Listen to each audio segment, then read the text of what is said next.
Hello, adventurers. My name's Tyler. And I'm Richard. On today's episode, we're going over class changes, rules, clarifications, and running GM NPCs. Welcome to True Strike.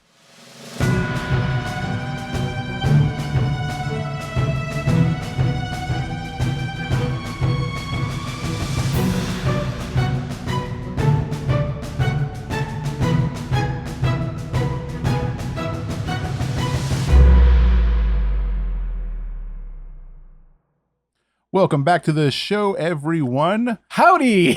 Aha, gotcha. We're back, and we're talking still 1.4 because we went through everything, like the big hits last time. So we kind of glossed over a couple things here and there that we wanted to come back and talk about before they change it to 1.5. Yeah, not to say these stuff isn't big, but we really wanted to, double down on some of the stuff. There were some heavy hitters there. For sure. Yeah. But we wanted to hit the stuff we had already hit the week before that had already changed. So hopefully we'll get this episode out before the next revision. I don't know. We'll see. I hope so. I hope so too. If you're listening to this now and it's one episode, then yes, they haven't done it yet. Oof. Yeah. But, hey guys. Tyler from True Strike here. Oh. What's Goku do with the spirit bomb? Like summons all the energy from all the planet, like creatures and stuff. Watch Dragon Ball. You can't say that on the internet. Stop trying to get me canceled. We're getting different sides of the fandom. Okay. Hey, we're real close to 500 subs. We'd love it if we hit 500 subs because at that point you can kind of start doing some of the cool YouTube stuff. So if you're listening on YouTube specifically, I'd really appreciate you if you subscribed. But if you don't want to, hey, don't do it. I would love it if you guys subscribe. However, I am still trying to figure out how this relates to a cartoon anime. Oh, because I'm trying a YouTuber? I mean, there's lots of Goku on YouTube, but I'm no, trying is Goku to just a YouTuber? Get the combined power of the internet Okay. funneled into our YouTube channel, I guess. So what I'm picking up is Goku is a superhero powered by the internet. That's an interpretation. Okay. Sure. Cool. So yeah, if you wouldn't mind clicking that sub button. We haven't said that like ever, I don't think. I know it felt weird you even saying it. Yes, but it would be really cool because it would allow us to do a lot more stuff, which would be awesome. Smash that so subscribe close. button. So close. Like this much. So yeah, anyway, after that, stick around and listen to some changes. 1.4. First up, we have some changes to the Bard Rally feature. Previously, the rally function was done when the GM first brought your action tracker into play. Now it's just at the beginning of any session. Yeah, that was kind of funky, right? What's funny is I didn't actually really think of it as an issue at the time. Nope. Yeah, this is one of those changes where I was all like, wow, that was a problem. Yeah, definitely. Yeah, and I didn't even realize that it was an issue that should be addressed. Well, we were always thinking about it from the, point of view of you're using it during combat. Bards don't always want to use this during combat. Yeah, no, you're not always going to want to use your rally feature during combat, and it was just kind of weird that, like, especially in a game where you could go an entire session without ever having combat, right, or ever pulling out the action tracker. So that basically it was set up to where bards just might have a session where you don't get to rally because there's nothing happening that uses an action tracker. So that's the only thing that they did was change that, which, after it was changed, makes a lot of sense. Yeah, and it just opens it up more possibilities. Makes it even good better. Change. Yep, good change all around. Next, we had some changes to druids. So the druid beast form itself was slightly reworded overall. But the biggest change here, which I thought was really cool, was that when you changed forms previously, you lost all use of domain cards, period. Gone. Is what it said. Now it's reworded and it says you cannot cast spells. Right. Which is really cool because this implies that you can use your ability domain cards, which is very useful, especially with the last couple of change rounds we had. We had some spells become abilities. Didn't realize the relation there. But yeah, all connected. Yeah, so that's really very cool and actually gives you a little bit more versatility with your beast forms in general. In addition, we did have some changes to some of the beast forms themselves.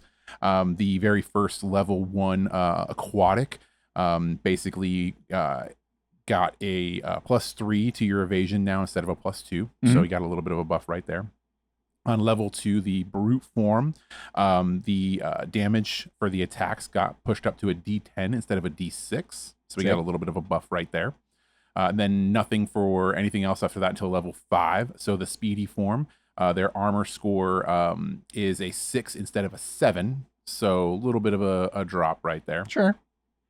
Next, we had at level 7, the Great Predator. Evasion is now a +2 instead of a +4. So that was a huge drop to the evasion on that one. And then finally on level 9, the Behemoth, the attacks are a D12 instead of a D10. So nice little jump on attacks there. And armor score now is a 10 instead of a 12. So basically took the armor down a little bit and took the damage up a little bit. Okay. So overall, not like huge changes to the beast forms, just kind of like little micro changes to, I guess, make them a little bit more workable. So they were probably having some issues with the evasions on like some of like the Great Predator and everything like that being just too high. I don't know how game designers make druids. So like you're balancing so much. Oh yeah, there's every time you so have much have to take shapes into account. or forms. Yeah, it's insane. I think the biggest takeaway here is that domain cards thing. Yep. That's going to be huge, and it's definitely going to change the way your vault looks when you're building your domain, because you're going to want to take into consideration your abilities versus your spells if you're going to be spending most of your time in beast form. Mm-hmm. So that's really cool. Next thing we had here was the Guardian. So they got some changes to the background questions and evasion. So Guardian's evasion went up from 6 to 7. So they got a little bit of a boost right there, just right off the jump. And the background question changed. Now remember, these background questions are not something that you have to use. Right. So these are just optional things that you can do if you want when you're building your character. You can make your own background questions or anything like that.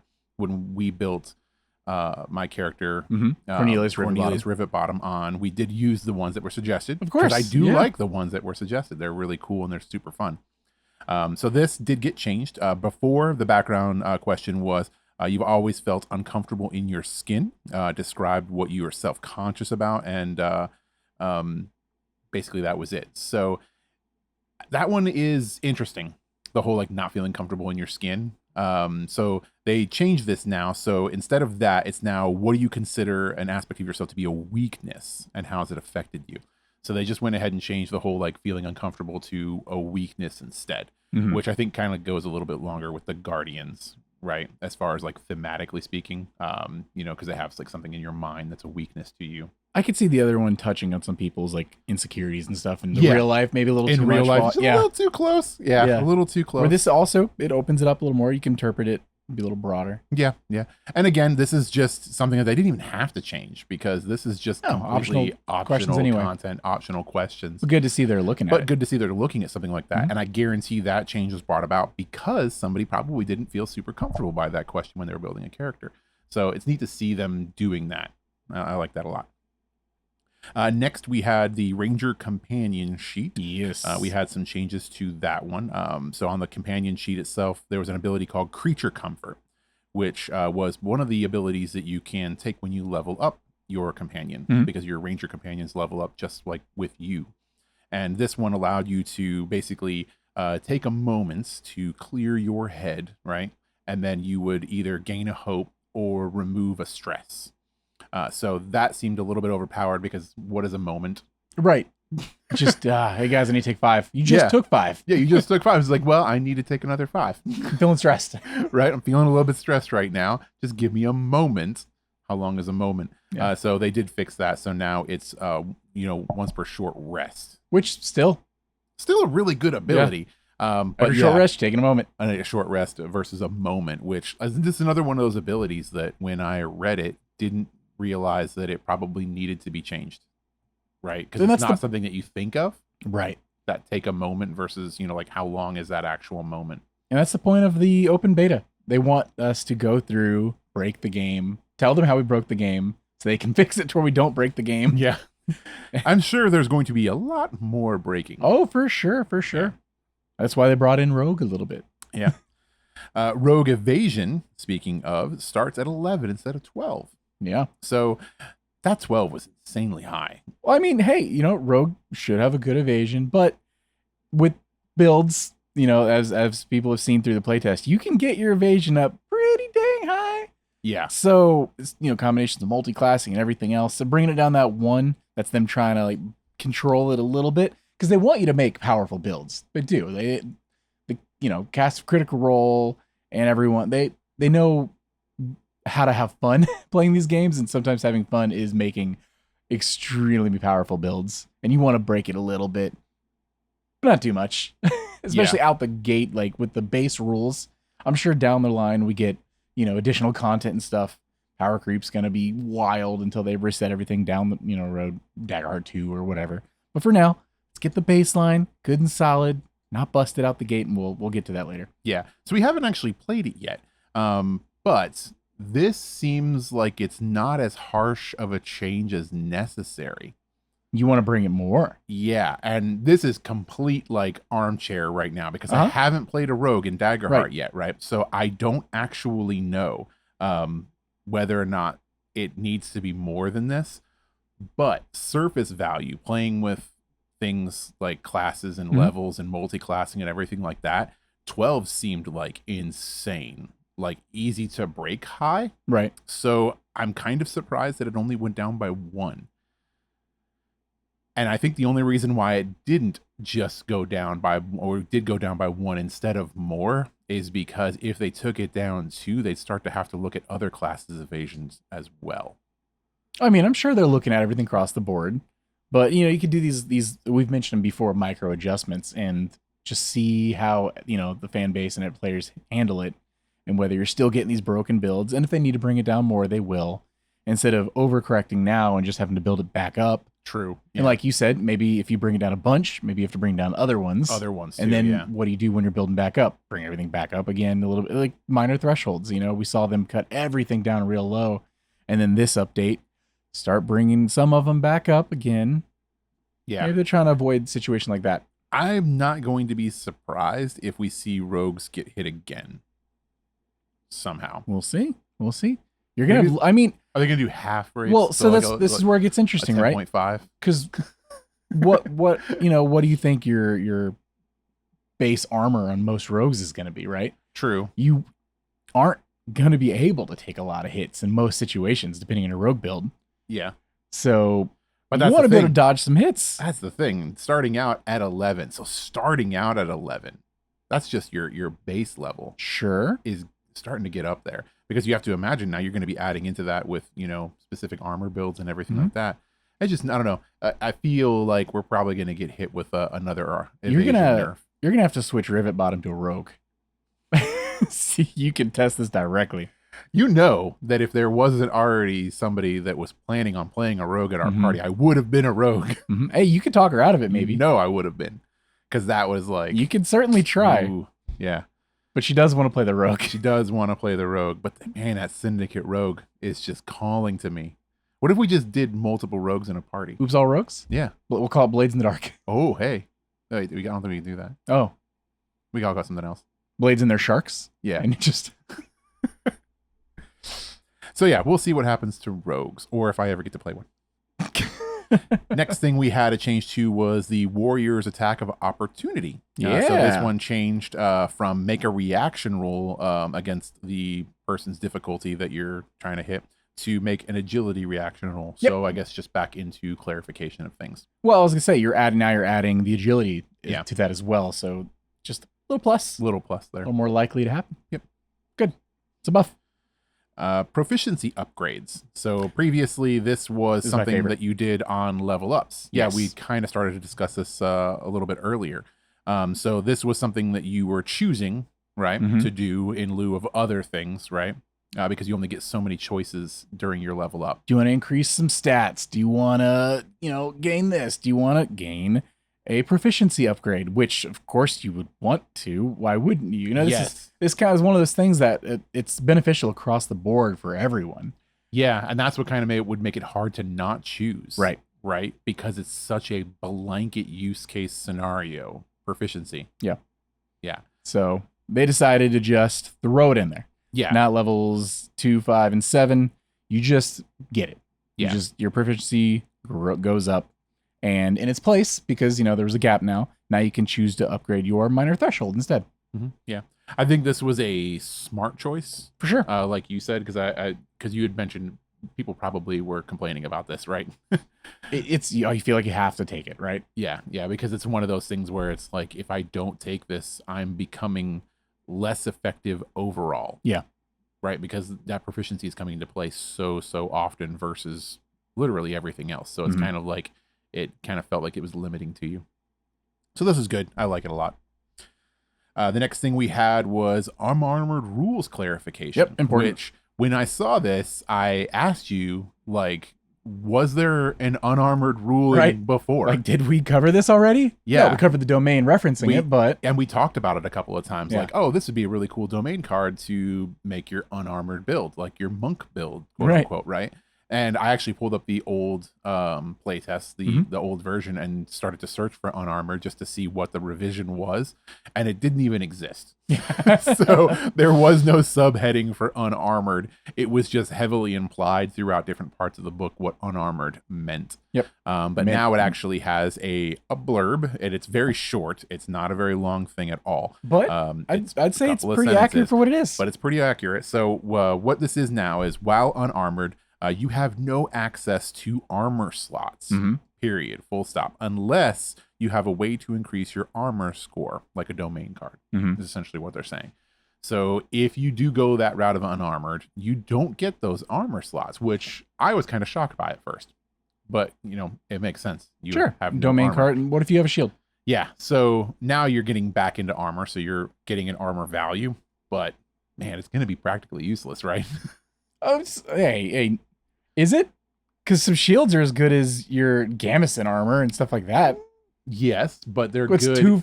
2, 4, 6, Yeah, 8, like 2? 2. Yeah, shields How many slots you get? for a shield. 6. 6 What's total. 2 times 6? 2 times 6. You can't ask me math on this show. You're gonna have the lib gamer call me out again. But yeah, depending on your shield, what we got a +4 if you get the tower shield. Yeah, that's okay. So you can be completely unarmored. I was gonna say, with a giant shield. all I'm seeing now is like Conan the Barbarian. So like unarmored because he's just got the leather straps and the loincloth and then this big old shield. I want to see the. Where's your armor? This is my armor. He just holds up a big shield. What is it? There's like a shield hero anime. You got Let Me Solo Her from Elden Ring. Yeah, you could make this work just in your skivvies. Just skivvies and a shield. Big shield. Yeah. You could tack their shield too. Oh, that is right. Yeah. You could absolutely do this. I just want to build this unarmored shield build now. See? Yeah. What about an unarmored shield rogue? Stop. Stop it. I don't want to think about this anymore. Let's go to the next thing. The next thing we had here was a section on running GM NPCs. Yes. So this is always something super fun to see in a book. And there isn't really any rules in this section at all. So this is not like rules, like these are, like what you need to follow to do this. This is more just guidelines for a new GM, like a new game master that doesn't really have a good idea of what they should be doing with their GM NPCs and how they should be presenting them. So I love it when books include stuff like this, because not everybody knows what you're supposed to do when you're presenting an NPC and building like a backstory or something like that. So this is kind of just some loose guidelines, like ideas on how to flesh them out, like motivations and descriptions and stuff like that. Not telling you what to say, but telling you things you need to think about. Because I think that's one of the things that's easy to trip up on, is not giving your players enough information on a specific NPC, and then your players are never going to call you out on it. Right. And they're going to ask you, and then you're going to have to make it up. Hey, you're making it all up. Yeah, and well, you're going to make it up on the fly. Yeah. Which means you're going to have to write it down, because they're not going to forget it, but you're going to forget it. Because you're going to say like, oh yeah, his wife died. And then the next time they're in town and you roll in and it's, the shopkeeper and his wife. Yeah. And she brings out their materials like, wait a second, aren't you dead? No, it's my old wife. And then you got to make up a whole new storyline about the new wife and the old dead wife. I love it so much. I actually like this, right? Because then it's like, is she just going to react to be like, you told them I died? Or is this the new wife? How does this work? No, I like it. I think I like it when we get books that talk about stuff like this Yeah. because there's never a bad time to have more information on world building and lore building. And I think one of the biggest things people want, Daggerheart specifically, GMNPC guidance, though, is combat. Like, how are you meant to handle, your NPCs during combat when the heroes, essentially, they have their, every time they take an action, that feeds the GM. Yeah. Well, what if the GM's controlling an NPC? If they do some sort of action, does that feed themselves? Like, how do you handle that?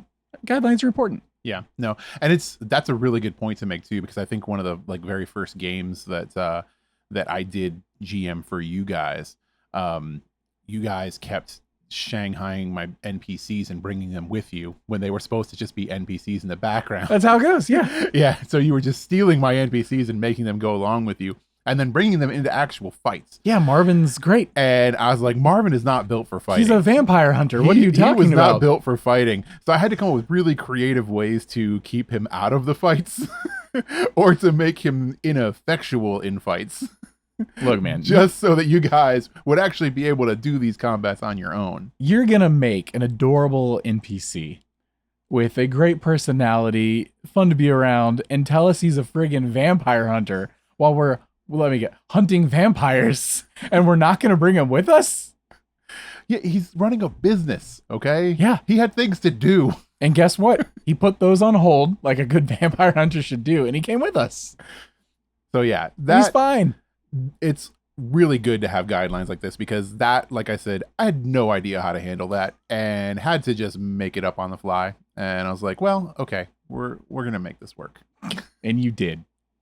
But it would have been nice to have a little bit of heads up.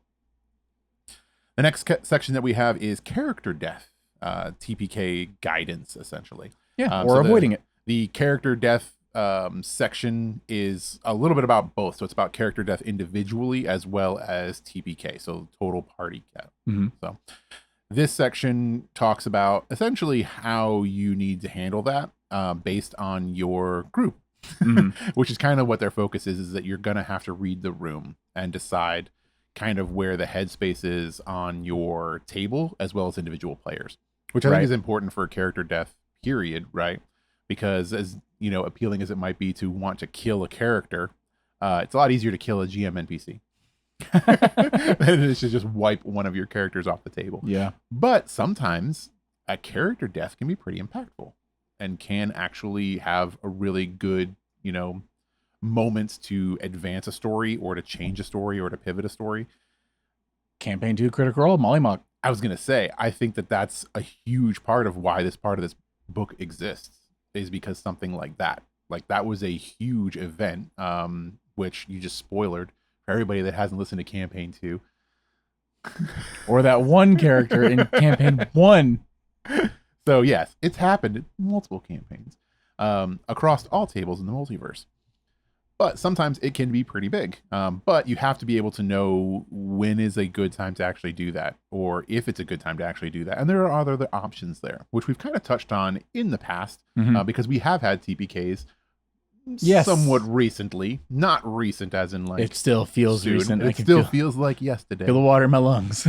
And drowning all over again, where we had a full group that did die underwater in a campaign very early into the game. Session 2. Extremely early into the game. Yep. And it was just a straight up TPK. Campaign was over. See you guys someday. Stop. Yeah. Full stop. And found out afterwards that there's a mechanic that exists to not be TPK'd in this, which was built into the campaign because I guess, I guess it's a fairly difficult encounter. For sure. For that you're level 2 and you're fighting underwater. Yeah, underwater on one. After a long adventuring day, so your spell slots and stuff are probably used up. Yeah. Yeah. The friggin' Suhagans. Woo. It was a tough fight. We all went down. I was the last one to go down. And then I was rolling death saves for multiple rounds. I actually got up 2 times. I died, got up, died again, got up again, and then died again, and then was just rolling death saves turn after turn until I died. Yeah. And then we all died. That's it. And that was it. So that was the end of it. Whereas the module, I think you explained it to me, offers the characters waking up on a beach. Yeah. Like later. tied up on a beach. Tied up on a beach, right? Yep. And everybody kind of wakes up, which is a good way to handle things, right? If you know that your party doesn't want to die and you're still early into the game and people want to keep playing, obviously a TPK might not be the best thing for a party right then and there. Yeah. But sometimes it's unavoidable, right? So that's why they talk about it here. It's there are other ways to do that. So like everybody does go down, but they're not actually dead. Maybe they wake up in a dungeon somewhere, having been completely captured and all their equipment taken away. Right. And now the story can continue that way, or, whatever it may be. There's definitely different ways to do this. You actually did it to two characters in a one shot. Oh, yeah. Turn to stone. Yeah. Turn me to stone via a beholder. Yep. So I was a statue carrying another statue. Oh, yeah, because you wouldn't let them, you went back for them. And... I'm not leaving a party member behind, okay? One of my team was turned to stone. Yeah. So I had the option of going back and getting them or to keep running. Yep. And I went back. It didn't work out. It worked out fine. You're fine. I mean, it technically worked out just fine. What's the worst that could happen? Yeah. So I did go back, and I thought we were both dead. So did everybody else at the table. So the other two party members made it out alive. They survived the encounter.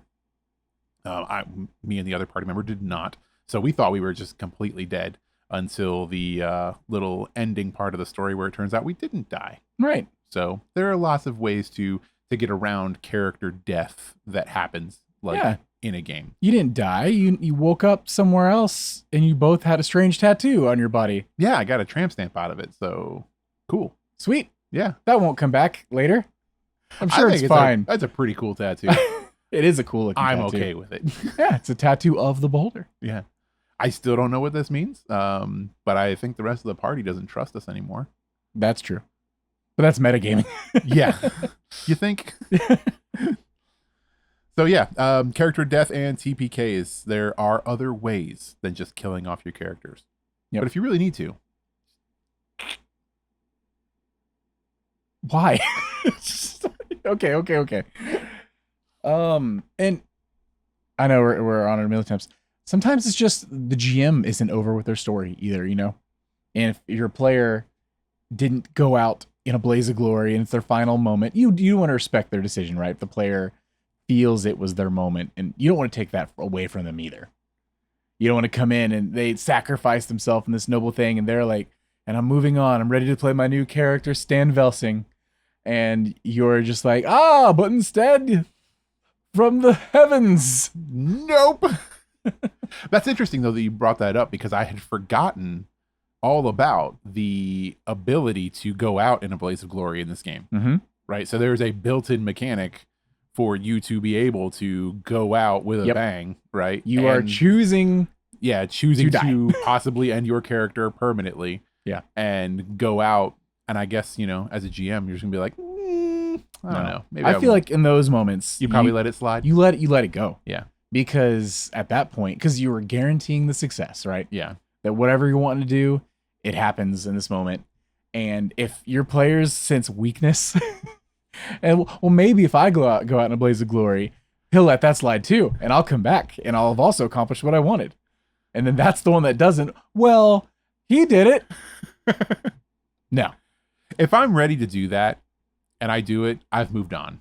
Yeah. Like if I have made that choice, then I'm ready for that character to be gone and I'm ready to move on. Yeah. But if your players are fighting for their life, they're over here rolling, trying to keep going, and all of them fail. Maybe think about sliding them a bone. Like maybe your encounter was a little difficult. That's on you. Maybe that's not on them. Yeah. You can always bring their characters back in a flashback episode too. Sure. You could absolutely do that. We're doing that in the future here, hey? That's the plan. But it ties into the future. Yeah, I guess so. Flashbacks are important sometimes. No. I've had a lot of characters die. But I'm okay with most of their deaths. I felt I wasn't okay with the last one, which is why he's getting one more, because I need more. No, I had closure. That's why I was shocked when you told me you're bringing one of my characters back for Yeah. another episode. And I'm like, yeah, but he dead. We can't do that. The main reason for that one is one of our players who is unable to join us most of the time. He has very fond memories of the trio, the original trio. That And you made a duo? He would like one last You ride. made a duo? And I have a pretty good way to make that happen. And it'll tie into future games. So that's interesting. We're talking about player death and everything like that too, because full disclosure, I was not ready for my character to die.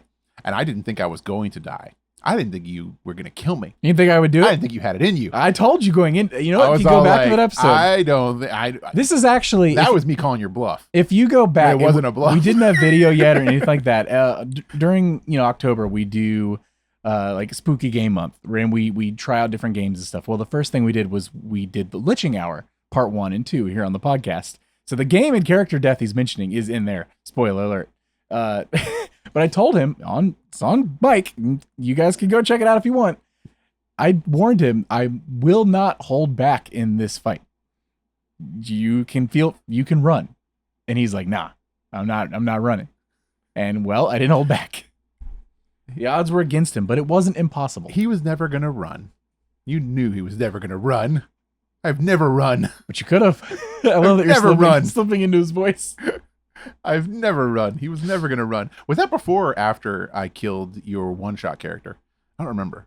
My one-shot character. Yeah, because, well, again, we did this whole thing during that season where we were playing different games, and I ran you through a Morkborg. Yes. And your character died in that Morkborg one. was after. It was after. We started off Spooky Month with Liching Hour. Yep. Okay. Yeah. I was just trying to remember if, like... who killed who first? Yeah, who killed who first. No. You got revenge by killing me. Got revenge. Yeah, but no, I did not expect that character death. Me neither. But I accepted that character death. I accepted that character death because it worked out exactly how I imagined. Like everything. That makes me sad. That's how you thought it would go. No, when I say that, I thought he would go down in a fight. Okay. Like, and it would be like him doing what he thought was right. Right. So I think that I think it worked out well. And that was a unexpected character death that I think is okay. And I'm fine with the character being gone. It's going to be weird playing him again. And he's back. Yeah, because you're bringing him back. And I was all like, okay. I already deleted him. He's already gone. The D&D Beyond is gone. I burned the sheet. Yeah. Had to buy a whole new tablet. So yeah, all this ranting to say that they added a section into the book about more guidance on handling character death. Yes, that's all this is for. That's all this was for. But it's a big, important discussion, I think, because I think character death is like one of those looming things that a lot of people have when they have GMs a character. Are unsure how to handle it. Yeah. Players are scared of it happening. Especially when you have a campaign that's been running for a long time or a character that gets rough. That's been running for a long time. And like you said, that you gotta know your group and know the players individually in that group. And it doesn't even matter necessarily that they're veterans.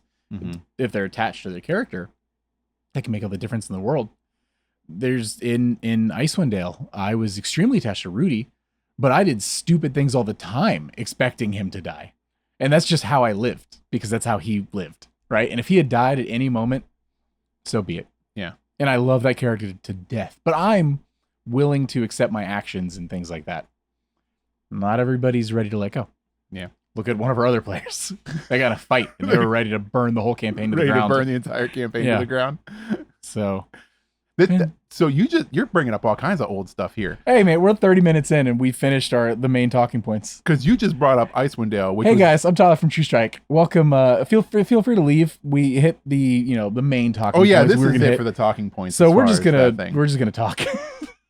But thank you for those who stay. I just want to bring up, because this is interesting, the Icewind Dale campaign, because we're talking about killing people's characters. Right. The Icewind Dale campaign was a campaign that we were in together. You were not the game master of. No, I'd actually never GM'd a game at this point. Yeah, you'd never GM'd a game of at this point. And my character was a rogue in that one named Nith, who was in that campaign, whom you killed in our Curse of Strahd game. I didn't kill... Well, I did. Via age. You killed him. First, you put him in a wheelchair. And then you killed him. It's not even from your game. You took him from a different game. You took one of my characters from a different game, brought him over to your game. He was the fastest boy who ever did run. He was the fastest boy. He had the fastest legs. And you killed him. He was a statue in the courtyard in a wheelchair of an old man, which I made a figure for when he told me. As soon I went home that night. It's right there. After he described what he did to my boy, my baby boy, I went home and I made a Hero Forge character of him. Those who burn brightest, yeah, burn fastest. So you wanted to kill my character so bad, you brought him into your own world. Yeah, I killed him. Well, so do you remember the other thing I talked about recently? About bringing those characters back for a one-shot? Oh my god. You can't. This is getting weird. You have this thing with killing my characters and then bringing them back to life as past opening versions. old wounds. Yeah. Like, would you like to play this character one more time before I murder them? Oh my god. I didn't even think about that. Wait a second. I didn't do this on purpose. No. Okay. And he was killed off screen in this case. Okay, he says that, right? Okay, so now we're gonna say I didn't do this on purpose. He was killed off screen, but he didn't do this on purpose. Were you okay with that death though? I killed your character off screen. You didn't even get a choice in this one. Fine. It's fine. It's fine. Okay. It's like hundreds of years later. Stop distracting me, because in the last episode of Strahd, you heavily implied that you also killed my other latest character off screen. Did you forget that? Strahd himself heavily implied that my previous character from the beginning of the Strahd campaign, who I left in a very safe place, very safe, practically retired happily with a nice group of Vistani, and now you're implying that that character's also dead. I'm sensing a theme here. Vistani he has a lot of respect for. I am sensing a lot of the same-ish thing happening here. It seems like you keep leaving your characters in my care. Setting them off screen is not leaving them in your care. This is one of those like... And this was never your care. It was a different campaign. In fact, he's in a whole different time zone, time period. What? We've got the timeline. It's all connected. I never left Nith in your care. You stole him. You stole him from the multiverse. You told me. And we all did our epilogues in Icewind Dale, and yours was you were going to go open up a school. Yeah. Nith School for Gifted Youngsters. School for Gifted Youngsters. TM. And he did. TM. He did it. And it's for kids with superpowers. It's totally original, right? He's assembling teams that will protect the school. He uses his psychic powers to connect. He did have latent psychic abilities, yes. To find others. And he did use that to find people from long distances. There are some connections here. He was a rogue, okay? Just before we get that out, he was a rogue. Sonic rogue, yeah. Yeah. Yeah. And he ended up in a wheelchair. I'm sorry. I didn't give you polio. So yeah, it was caused from the rock that you had. The rock that I had? The crystal. The crystal? It was not radiation. Good. Radiation. Psionic radiation poisoning? Yeah. Okay. I just know now what happens to any character that I leave around you. Any character that I leave around you for too long is going to die. Nothing will happen to Lux. She's totally safe. Mm-hmm. Wait a second. I'm pretty sure my barbarian's dead, isn't he?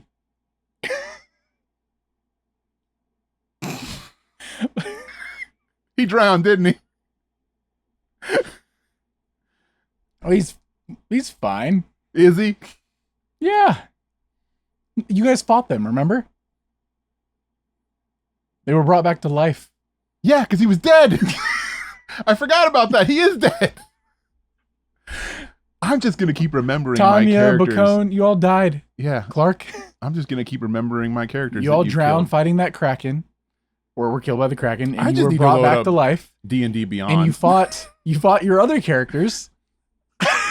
Start crossing them off. Yeah, this is gonna be like I just need to start removing characters, like swiping them off the screen on D&D Beyond, because there's a lot of characters on here that you've killed.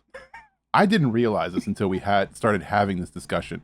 Exactly how many of my characters you've murdered. How many have I murdered of yours? I can count them on one hand. Well, there was what its name from Morkborg.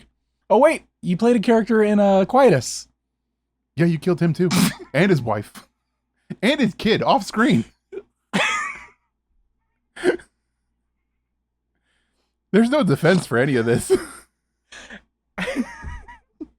I didn't realize that you were so hype about killing your player characters, and I don't think it's. I haven't killed anyone else's character. That's what I'm gonna say. It's like I think you've only killed just the one party. That was it. To be fair, those were my characters that I let you borrow. What do you mean? I had to get him from A to B. B was dead. Well, yeah, I guess so. Actually, no. If you guys had survived that fight, they were actually gonna assist you at the end instead of fighting against you. That was a fun character. I like that barbarian. He played them for 2 sessions. He was fun for 2 sessions. Yeah. I like wild magic barbarians. It's neat. He's cool. So yeah, I am sensing a theme here. That is you wanting to kill all my characters. Well, we'll see how Rivet Bottom does. Not great, I'm assuming. Maybe you'll play a Syndicate Rogue. Not great, I'm assuming. Yeah, I don't think he's gonna make it very long. Well, I mean that's a good plus there. If you do kill our whole entirety, that means we just get to make new characters. No, I'll just bring you back. You'll just wake up, passed out, then wake up, like that, in that order. The Great Reset. Yeah, reset. The Great Reset. Or the Great Shutdown. Yeah. But yeah, speaking of that, we will actually be doing that actual play here on the channel shortly. Yay! We have everything we need to do a local recording, get multiple people here on mic, not just the 2 of us, and we are going to get that going in the next, couple of weeks or so? Yep, couple of weeks or so, yeah. So, hey, look forward to that. If you care. If you've been around, you've seen we've tried to do some live games over Discord and stuff like that, but it's never the quality that we wanted. Nope. Yeah, because we wanted something a lot better than that, and to match basically the production quality that Tyler's getting, like here for you guys with us here. Which I'm always self-critiquing. He got some new equipment, which is going to make it a lot easier for us because we're going to be able to do local recordings. So we're going to have 4 people at this very table right here playing, and should be pretty fun. Yep. We're going to be going 1 GM and 3 players out the gate with the possibility of adding in a 4th player down the road, depending how everything goes. We'll see. Yeah, it is going to change things slightly because the mic setups and all that stuff. It'll be a little bit harder if we do a 5th player. We can probably make it work. Sure. But it's going to be a lot easier if we stick to 4 people. So 3 people at the table, 1 game master. Growing through it first try out the gate. We're just gonna do this, and then if we get comfortable with it, maybe we'll add an additional down the road. But that's not the only game we'll be playing. Oh yeah, yeah. So keep an eye out for a couple other surprise games down the road. Where that's all I'll say for now. Oh, you don't even want to mention them? Not yet. Okay. Other thing. Is there anything you guys would like to see us cover from Daggerheart specifically? Or any other game systems that you maybe are fond of or have been thinking about getting into or anything like that? Yeah, no, there's a lot of game systems out there that we're interested in that aren't Daggerheart, that aren't D&D, which we're going to talk about in the future. But if there's a system out here that is something that you want to see us talk about or want to see us cover, definitely bring it up in the comments. Send us a message, send us a voicemail, anything like that, because we probably have it already. Yeah, oh my gosh, so many games in here. Yeah, because we're constantly getting new systems and stuff like that. And there are so many different games out there that I would love to try. And if somebody gives me an excuse to run something, nudge, then I will totally do it. Because like either I've already bought the book or like I am like really close to buying the book, like Kids on Brooms or something like that.